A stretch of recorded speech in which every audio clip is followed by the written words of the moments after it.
right, Pasadena Jewish Temple and Center is Desire, your friendly neighborhood Rabbi John Carrier, coming to you live from some undisclosed location in sunny Southern California. It is a nice day out today. We are trying another experiment of our PJTC presents RabbiChat. So if you have questions for a rabbi or for this rabbi in particular, I am your friendly neighborhood Rabbi John Carrier. It's only fair. I think I forgot that you were already looking at my face. So let's go ahead and put that on. Very nice to see all of you. Hello out there in internet land.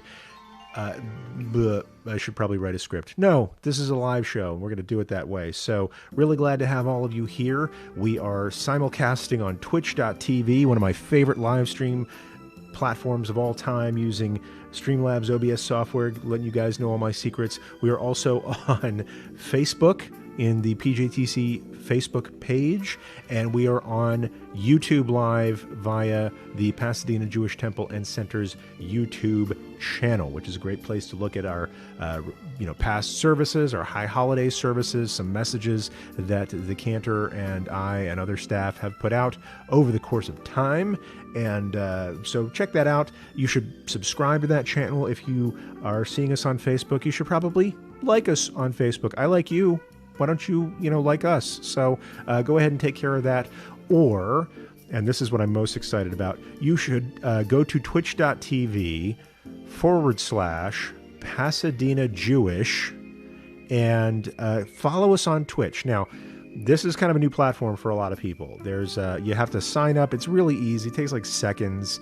Type in your email address, make up a password. We do that all the time. And then once you are signed up for Twitch, there's some neat things you can do. You can chat with us on any of these platforms, but on Twitch, once we get going for a while, there's some other things you could do. You could cheer us on, you could get special emojis and subscribe and things like that. So in any case, really delighted to learn with all of you. This is an experiment we're doing in staying connected through our community during the, how do we want to call this? The COVID-19 global pandemic safer at home decree here in California. Approximately 1 in 4 Americans is under some sort of stay-at-home protocol by their state government, what have you, local government. The federal government is encouraging us to stay at home, but most of this is coming at the state level. I live in California, have for about 11 years now this summer, and we are under the safer at home rubric. And we've been asked, if you have you should stay at home. It's that simple. You should stay at home. If you need to go out and get groceries, get groceries. If you don't feel like cooking, go to a restaurant, get takeout or call delivery. I hear Domino's is really upping their hiring lately. If you have an essential business like a drugstore, you could stay open. If you're a grocery store, you can stay open. If you're a hardware store, because goodness knows if we're all staying at home, something's going to break eventually. So hardware stores are open. Certainly healthcare facilities are open. I'm going to go ahead and open up the multi-chat to see if anybody is joining me there. I see my friend Ruthie Honey is joining us from YouTube. Hey, good afternoon, Ruthie. Nice to see you here. And so everybody else who's out there, please feel free to stop by and say hi, whether you are on YouTube, on Facebook. Just type a little something in the chat so that I know that you're there. You can ask a question about Jewish things. You can ask a question about other things, but I'm, let's say, barely an expert on Judaism. So if you want to ask other things, luck of the draw, whether I know that. But so feel free to ask Jewish things. Michael Pacheco says groovy background music. I'm sorry, this is my show. So it's not just my show, it's our show. But I am a fan of bossa nova, so let me turn down that a little bit better, so we could hear each other better.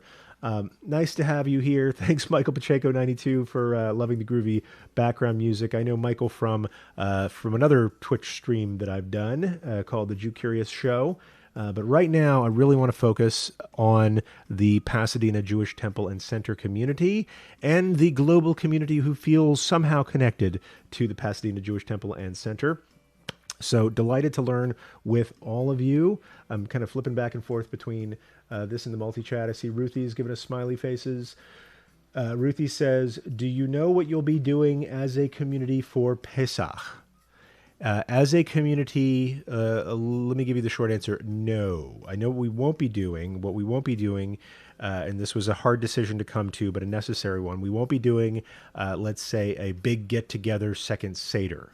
What Cantor Ruth Berman Harris of Pasadena Jewish Temple and Center fame and long tenure, and I were planning on doing was this community Seder. What we're starting to brainstorm about this, and we want to do something. Like we want to give some sort of resource for people. And what it's, again, I don't want to commit to anything because it's not final. We're in the planning stages. What we want to do is maybe, I don't know, maybe record a model Seder, just have, the two of us doing a Seder together with a Seder plate and Haggadot and some songs and some prayers and some teaching, some explanation of the different parts of the Seder order, the different parts of the service, as it were.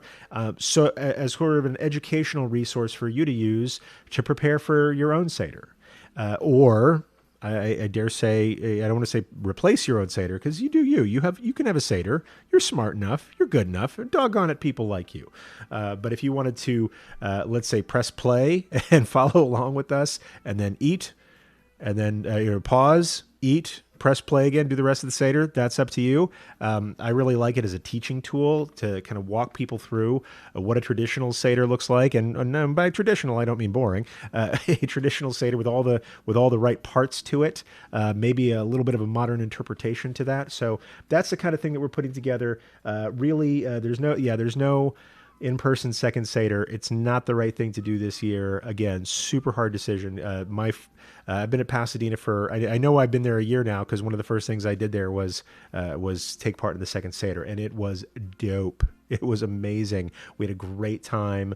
People really appreciated, not just because it was fun and not just because the food was good. It was, but because we also learned a lot together. And so that was one of my early memories. I'll say, I've said this before, one of my early memories of Judaism, right? That people who know me know this isn't something that I grew up with. I've been very open about that.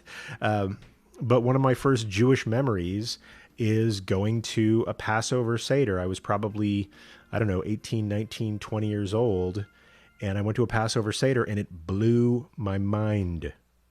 And since then, now I'm in a position where I teach people who are becoming Jewish, or I teach people who are, have just as an adult gone to a Seder for the first time, having grown up in a different tradition. They're like, "What are you doing? This is amazing. It's awesome.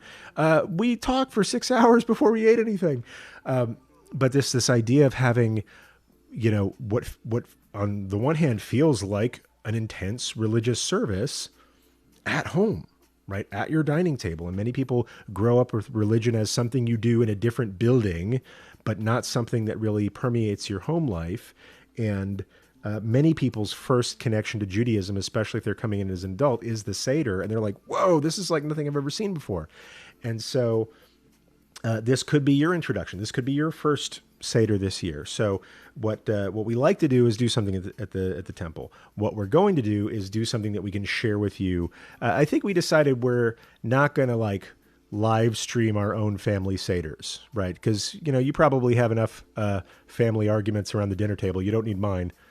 So I think what we're not going to do is live stream our own home Seder. I think we're going to this year take advantage of spending as much time with family as possible, because goodness knows we're not doing enough of that right now.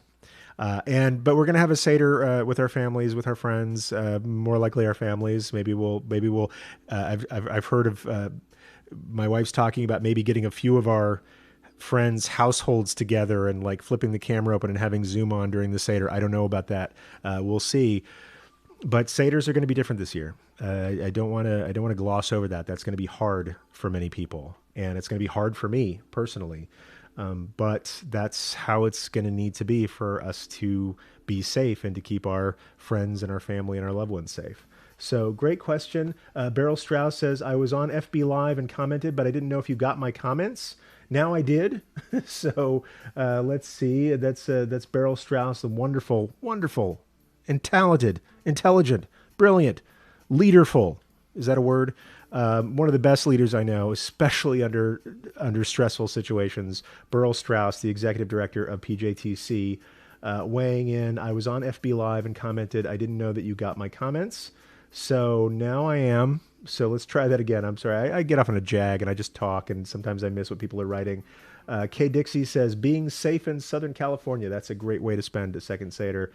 K Dixie and I go back a couple years of online learning together. Same with Carla J. We see each other online. We see each other in person. Really digging, seeing people here from YouTube and also Twitch and also Facebook seems to be working okay. And so what do you guys want to talk about? Sometimes I'll prepare a Devar Torah. It is Leviticus, after all. I'm excited. I've literally never been as excited about Leviticus as I am this year. It's, I'll say, mostly because of all the hand washing, frankly. Again, getting a little frog in there. I've been talking online a lot lately. I don't know about you, and I'm not trying to brag, but I do know that many of us are now video stars in ways we never thought we would be. Triggers and Viv says, "Hi guys, sorry I didn't get the notice." That's because that's okay. We didn't tell anybody.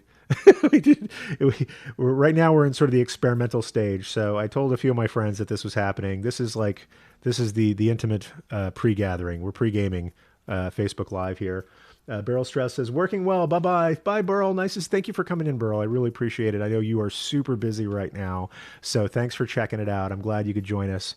And frankly, I'm just glad to see the pipes all are connected, that you can see what we're doing in chat. So I'm going to have a little bit of Diet Coke right now. Get no money from the Diet Coke people, by the way.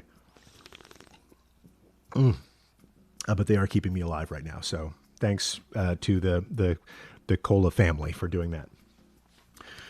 So it is Leviticus. There's lots of hand washing involved. Pretty soon we'll get to Parshat Shmini. Parshat Tzav is coming up. First it's going to be Parshat Vayikra, the very beginning of Leviticus.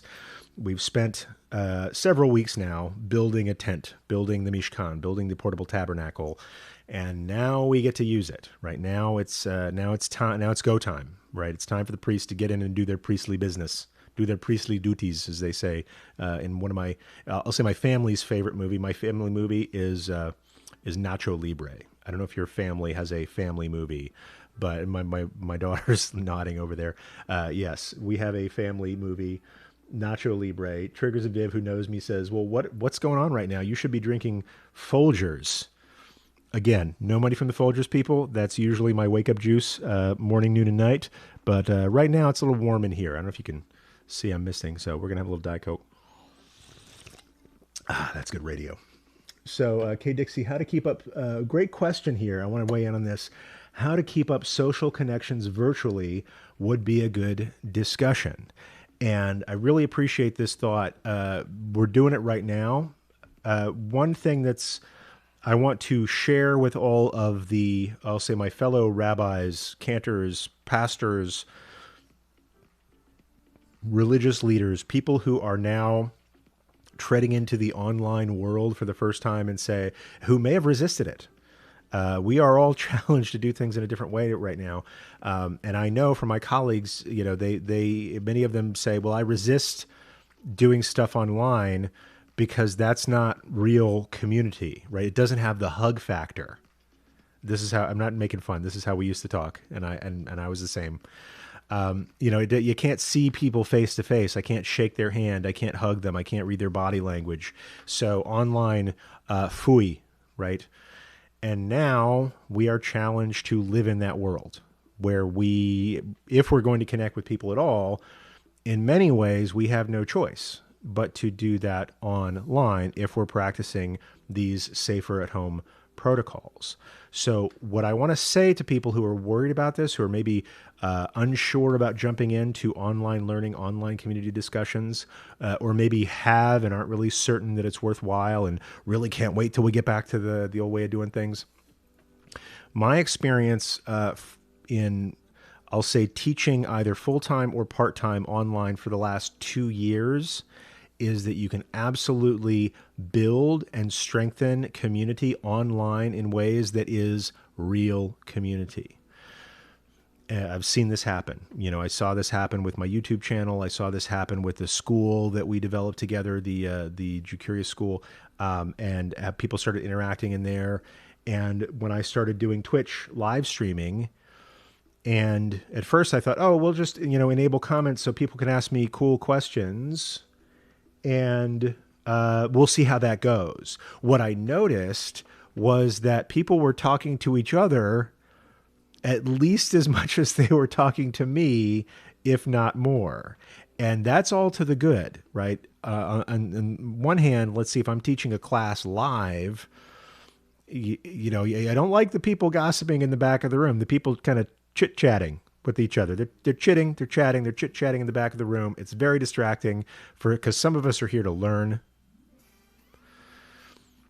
But when we're online, I love the chit-chatting. And here's why. I've seen people form real friendships from across the country and across the world by talking to each other in these live streams. So if right now we're just talking, but if I was teaching some serious Torah right now, which I may do this week if this whole experiment goes well, I would encourage you to ask me questions, make comments on what's we're talking about, but also just say hi. Let me know where you're coming from. Hey, I'm John. I'm from Sacramento. I'm not actually from Sacramento. That was just a fictitious example. But just say hi to each other. Say hi to me so I know how far this is reaching. And say, hey, how's your mom? How's your health? How's your family? Are you 4 people trapped in a 2-bedroom apartment right now? And is that creating anxiety for you? Just spitballing here. Just try that. Triggers and Biff says, agreed, Rabbi, right? 3 amigas. So there's people who have been hanging out with me for a little while. They call themselves the 3 amigas, right? They're in all these live streams. Saying hi to Carla. Ruthie says, hi, Carla, happy to see you. Kay Dixie says, additional numbers of congregations are offering online services and classes. Triggers and Viv says, I've noticed that there are so many people doing live feeds. How do you participate in all of them? Ugh. UGH ugh. You can't. That's okay. Forgive yourself. It's all right. Try a few out. See what you like. But I would encourage you to maybe pick a couple, spend a decent amount of time there, and really get to know people. That's how you build community online. That's how you stay connected with people. Michael Pacheco 92 says, I feel like as a minority peoples, cyber communities allow us to feel more real. A guy from an itty bitty Jewish community can become a part of a larger community. This has been, I'll say, the blessing, in some cases the curse, right? Because there are people who are, let's say they have a really small interest, and that small interest involves hurting other people. They could find their communities online.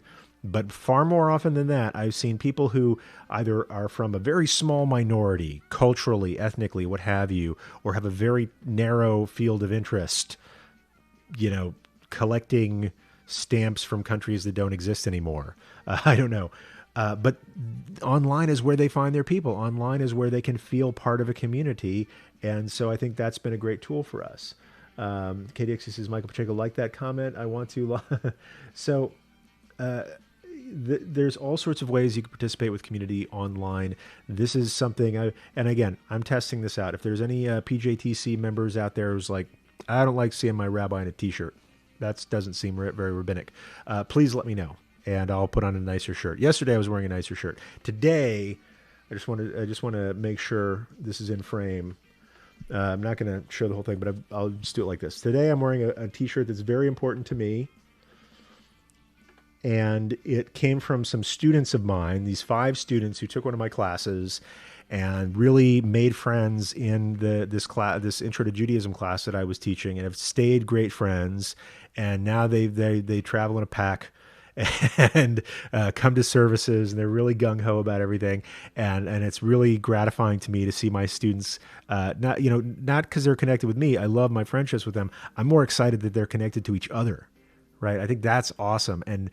But also when they get together, they get me a t-shirt for my birthday, and it's this one right here. And it says, cause they know I'm from Texas, and it says, looks like it's a little bit country. And it says, no limit Texas dreidel. And it wasn't my birthday. It was actually a Hanukkah present. So they got me this great t-shirt that I'm super grateful for. And so I'm wearing that today. It's kind of a big day for me. Last night, something really wonderful happened. something that I've really been wanting for a long time. It came to fruition, and I'll just share it with you. I was selected to be a rabbi at Pasadena Jewish Temple and Center, pending successful negotiations. I have no notion that that should go wrong, but the community, the whole community's gotten an email, so I think it's sort of virtually public. So I don't mind sharing it with you.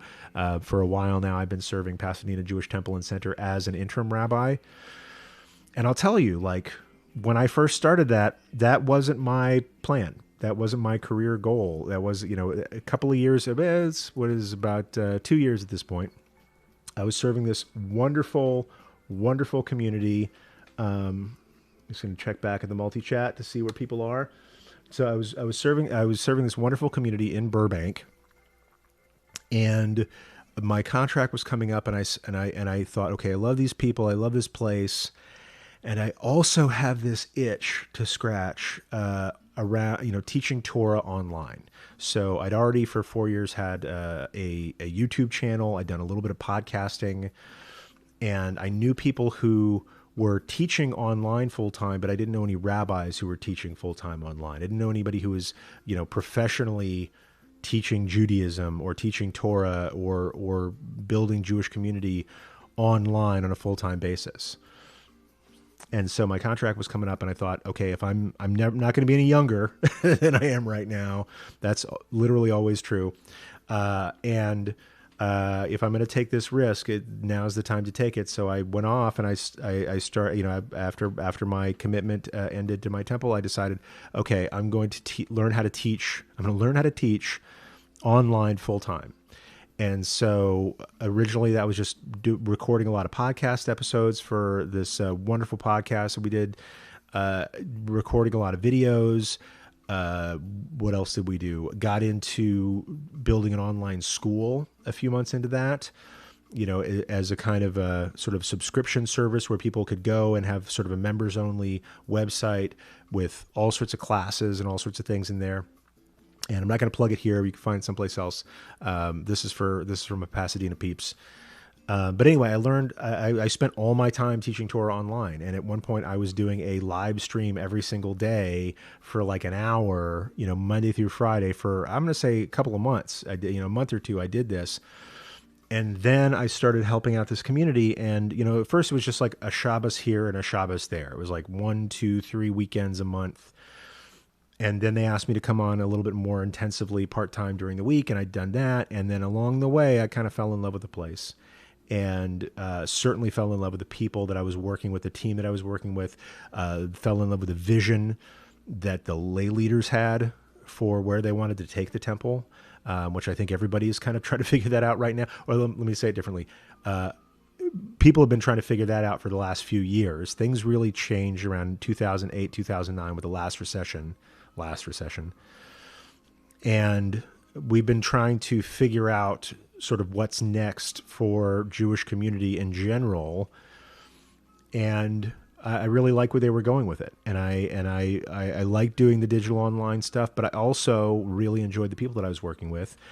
And over the course, and they were still hiring. And so I put in my hat, and I was going to say they handed my hat to me. That means you get out. They kept the hat.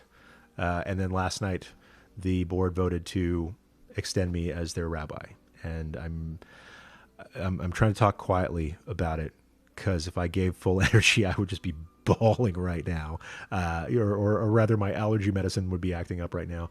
I'm just overwhelmed with gratitude for the PJTC community. I'm overwhelmed with gratitude for my online students who have also been encouraging me on this path and supportive on this path. And we're sending me, Yasher Koachs and Mazel Tovs all night last night. So anyway, that's what I've been up to. The weird thing is, about a week ago, and I think I've shared this before, a week ago, I had an epiphany that I was like, oh, nuts. I'm teaching online again about 100% of the time. Because even that, like on a daily basis, on a minute by minute basis, I'm Zooming. Instead of Zooming with my students, now I'm Zooming with the team that I work with, and we're getting some amazing stuff done for our community.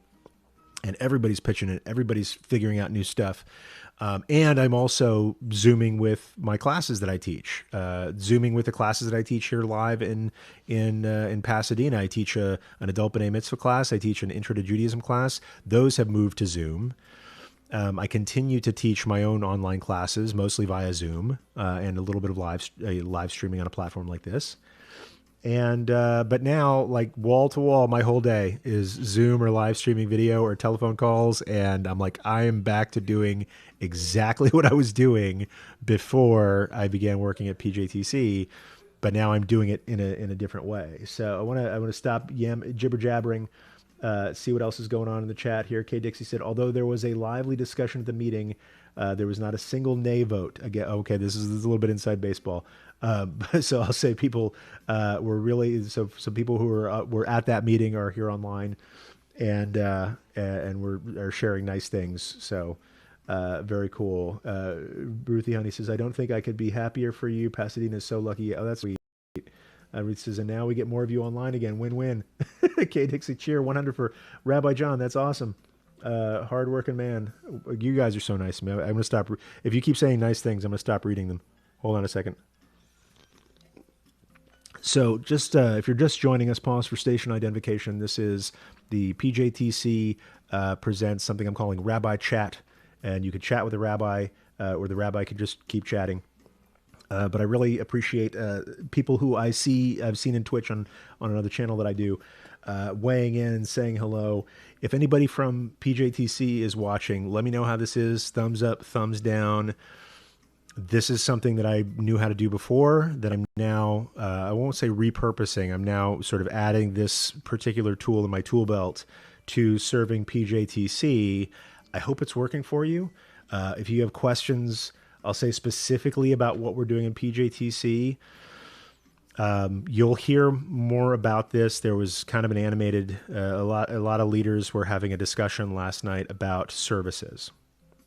And I want to share with you, and this is going to be very public very soon, but we've made the decision to not have services open to the public this weekend. And I know like everybody's going to say, well, gosh, John, everybody's doing that. What's the big deal?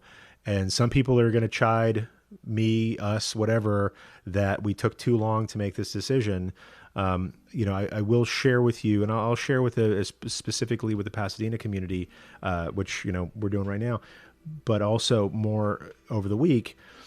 It was never about, stay open as long as you could until people shut you down. It was never about, let's say, everybody wants to come see me and aren't I great? So we're going to leave the doors open for everybody to come in and encourage people to break health protocols. It was more that the cantor and I decided early on that we were there for, I'm going to say pastoral reasons. This is something, I don't know if any of you have been to grad school or regular school and you graduate and then there's a book that you'd been assigned that you actually never read, and yet somehow you graduated anyway, or maybe you read enough to pass the test and then you forgot everything about it, and then you read it later and you're like, doggone it, I should have read this book. This is gold. For me, it was Rabbi Lawrence Hoffman's The Art of Public Prayer, 2nd edition, and he puts out this great model for, it's a great book analyzing like how we pray and why we pray and how we pray in public and how we set up prayer spaces and services to meet people's needs. And he was talking about these sort of 3 functions that religious services or religious leaders serve in the context of a public prayer service. And one of those functions is prophetic. Another is prophetic, not pathetic, prophetic. One is priestly, like Jason Priestley. And it is pastoral, like an American pastoral. I think that's maybe is it Copeland, Stuart Copeland? So there's prophetic, there is priestly, and there is pastoral. And services and leaders of services fill these roles for people. There's parts of a service you go to because you like the rituals, the smells and bells, as my Episcopalian friends say. You like the order of things. It makes you feel comfortable. It adds structure to chaos. Also a great theme in the book of Leviticus. That priestly function of we are doing people like us do things like this, and I feel comfortable when they're done in a certain order, in a certain way, in a certain room on a certain day. And that's part of what services are. They give our lives that organizational structure. There's also the prophetic aspect. That's the preaching. That's when either the service or the teacher, the preacher, what have you, is calling you out, is saying, you can be better than this. Like, you don't have to be better than anybody else, but you can be better tomorrow than you were today. This is a need that the world has that you can meet. That's the prophetic aspect. And then the third aspect is the pastoral. People come for comfort, right? People come because their lives are chaotic, and for just an hour or 2.5 in our case, on a Saturday morning, things can be calm. And while you're there, maybe you connect with the clergy. Maybe you connect with a teacher or a leader or a friend, and you're like, I have something that's been weighing on my heart all week. I'm really glad to see you so that we could talk about it. And I want to make it super clear that while we probably kept our doors open longer than some other synagogues, last time we made this decision, we were deciding about this past Shabbat. There were other synagogues whose work and leaders we respected who still had their doors open on Wednesday, and so we made that decision on Thursday and stuck with it through the week. But on Friday, that other synagogue had closed their doors, and so we're like, ooh, we're sort of modeling them, but then things change, and maybe we didn't change fast enough. It was never about the priestly part of it, although I don't discount it. People love those rituals. It was much more, and it was never about the prophetic aspect of it. Like, you can hear me preach whether you're there in person or watching on a live stream. It was always about the pastoral aspect of it, right? Yes, the most important thing right now is for people to stay home and keep a social distance. And we knew that there might be one person for whom their one human connection that week was being in that room. Or there might be one person who needed to talk to us, and the only way they knew how to talk to us was in the context of that service. And so that's why we left the doors open as long as we did for that person. And meanwhile, in all of our communications, we're encouraging people to stay the heck away. If you are in a high-risk group, if you live with somebody in a high-risk group, if you just want to keep, safe, absolutely stay at home. We're not locking the door. That was a decision that we made. And that decision has been undergoing ongoing evaluation. Yes, there were synagogues that were ahead of us on this. And kol hakavod, right? And today we reevaluated it. And today we decided that this Shabbat we were going to be doing live stream only. That's still the same live stream connections that we had last week. We are not, and I will be there, and the cantor will be there, because that's where the camera is, frankly, right? That's where everything's already set up so that we can have Shabbat without fooling with the camera equipment. Not judging anybody else's decisions about fooling with camera equipment or whatnot on Shabbat. You lead how you lead your community. But we decided we wanted to be in the sanctuary space to keep things as normal as possible from a visual point of view. We are changing how we're going to stand. We're going to stand farther apart at different parts of the place. We may be changing how we do Torah service, because Torah service is necessarily a bunch of people standing together. Hey, Ruth is here. Ruth Berman Harris. I'm sorry. Maybe your ears were burning. Let's see, because I've been talking about some really hard decisions that Cantor Ruth Berman Harris and I have been making together as a team. And so she just said, looks good. I asked my gang to kind of chime in and just say hello on the chat to let us know how it's going. Kay Dixie says we could reinstate some older methods of reaching out to people, such as phone calls and letters. I've been making a lot of phone calls, like more phone calls than I've ever, like probably in the last 2 weeks than like the last year put together. That's on me for not making enough phone calls before, but certainly we've been connecting more that way. But just to finish the story, today we sat down and we said, okay, look,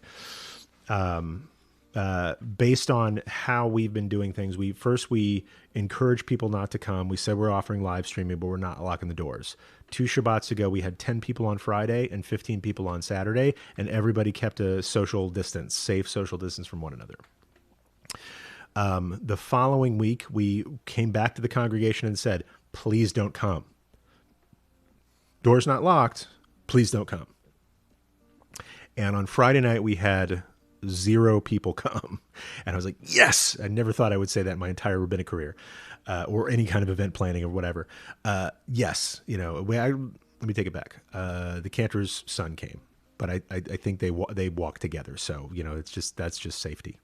And then that was 0 people on Friday night who weren't either, clergy, prayer leader or related to clergy and prayer leader. And then on Saturday, we had like 3 people who weren't directly related to the service, and they sat at like polar opposite ends of the service. And so for people who are kind of, anxious about us having people come into the service, you should know it was pretty safe. And of those 3 people, 2 people left immediately, and 1 stayed because they needed to talk to one of us for pastoral reasons. And I'm actually really proud that we were able to have that.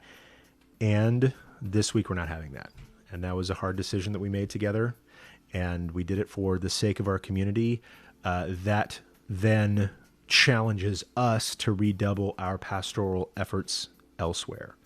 So really want to thank, Triggers and Fifth says, I wonder, will this cut down on shoal shooting and violence? God, I hope so.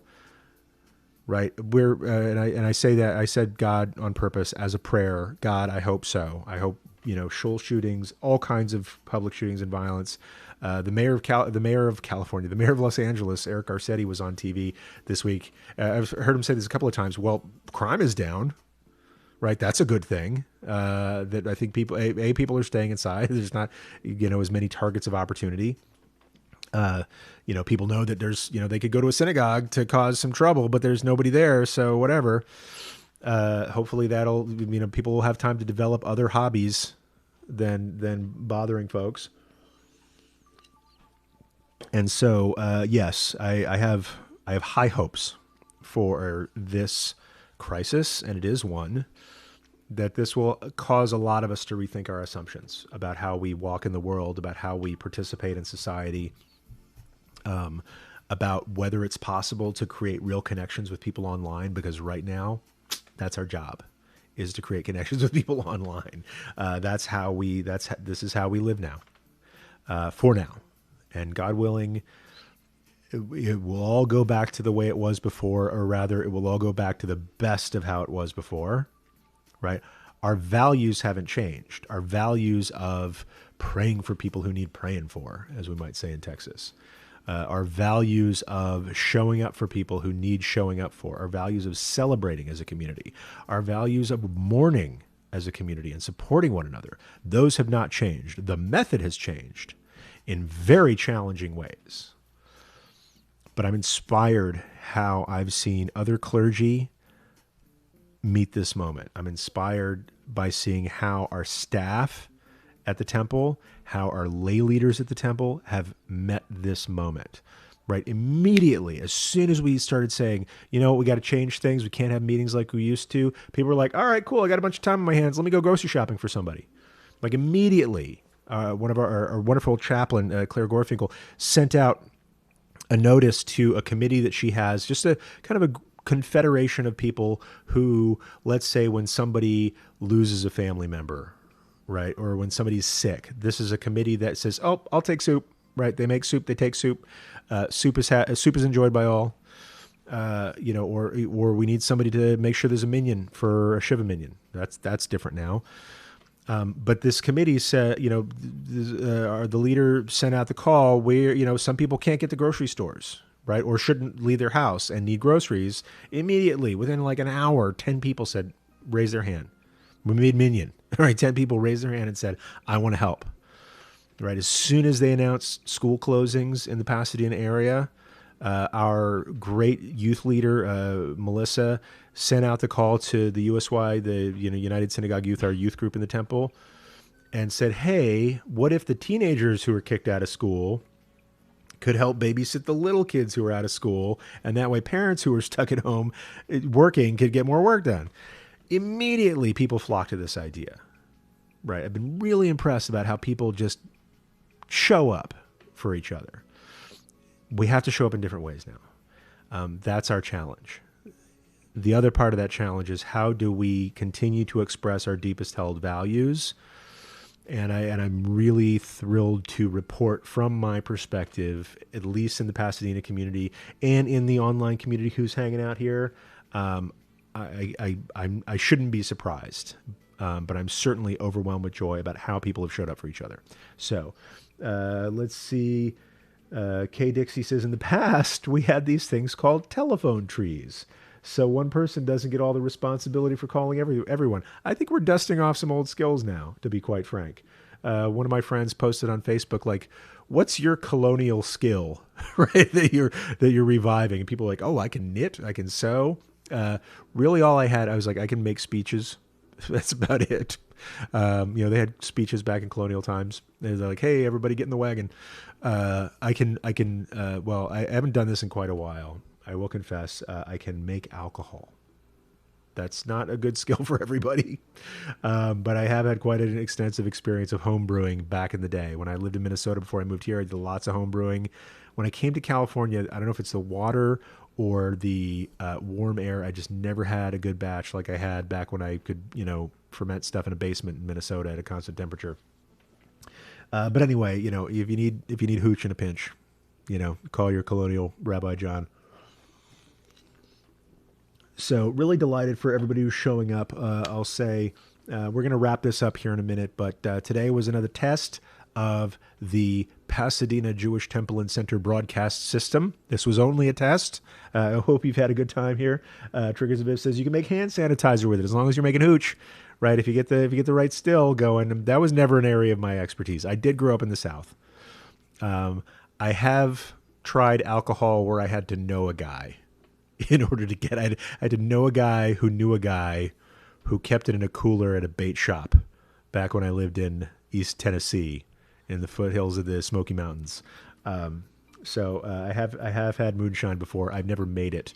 I've been an apartment dweller for a lot of my adult life, and to make moonshine, my understanding is you really need a backyard for that, and possibly trees to hide everything, because it's quite combustible. That's not something you want to make in your kitchen if you can avoid it. So, but if in a pinch you need to distill some alcohol, I know it's chemically possible. I saw it. I was watching. Okay, I'll confess. I was watching Doomsday Preppers the other day, just for entertainment purposes only. And somebody was talking about distilling alcohol for commodity trade in the small chance of an economic collapse. So I'm not going to talk about that anymore. Doomsday Preppers, you can take or leave. For me, it's a little bit entertaining just because I did spend a lot of my time in the South and in Appalachia, and I recognized a lot of the accents. I'll put it that way. You need a lot of copper wiring. That's helpful too. So yes, you can make hand sanitizer out of all sorts of things. So this has been a very uplifting discussion. I'll say if you have any rabbi questions, I'm here for that too. Have been really delighted to learn with all of you, testing out this new format, the live stream on YouTube Live, the live stream on Facebook. It's been really nice to see some of my online buddies weigh in and say hello. Let me know how this format works for you. I'm really hoping we can stay connected this way, that you can talk at least as much as I do. It's not like Zoom where people can, you can see everybody's face right here. You only get this one. Sorry about that. But I do like that people can kind of tap in and type in comments and say hello, talk to each other. I see people supporting each other. Triggers and Viv says, Toda Rabah, thank you. You are welcome, Rabah. Tov Me'od is, it's very, very good. I'm really glad to help out. So with that, I'm going to go ahead and wrap up this broadcast. Really appreciate everybody hanging out with me in this test. I think if it's successful, if it wasn't successful, if it stank, let me know. Right? If this wasn't what you're looking for in Pasadena Jewish Temple and Center programming, now's the time to say something before we start promoting it to our local audience tomorrow. Kay Dixie says, hope to see a few of you tomorrow at Torah class. That's right. We're going to be I have a Torah class that I teach on Wednesdays. And so, I'm really excited to share this format with people in my local community as well as my online community, more broadly speaking. If unless the board completely pulls the plug on this, I'll be here tomorrow at 3:00. That's the commitment that I'm making to you for at least as long as we're all trapped inside together, that I will be here 3 p.m. Pacific time, Monday through Friday, except for Jewish holidays like, Pesach. But I think that's mostly on weekends this year. So we'll see. But in any case, have really enjoyed learning with all of you. Tomorrow, maybe, tomorrow, if the plug doesn't get pulled on this, I'll be here tomorrow. Tomorrow, I will be teaching about the book of Leviticus. We'll get more into that. I've been reading a great book that's not a Jewish book necessarily. It's Mary Douglas's Purity and Danger, which many years ago I was learning. Had the great privilege of learning at the Ziegler School with Rabbi Bradley Shavit Artson.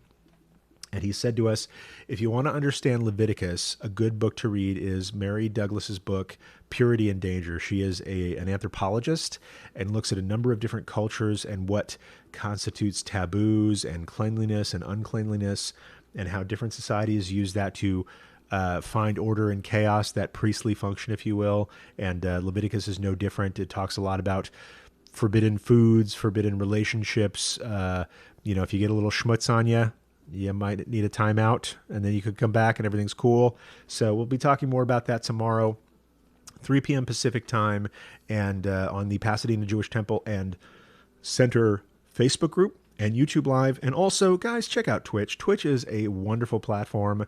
That's what I'm using to live stream, and it's being multicast out to other platforms. So check it out sometime. It's really cool.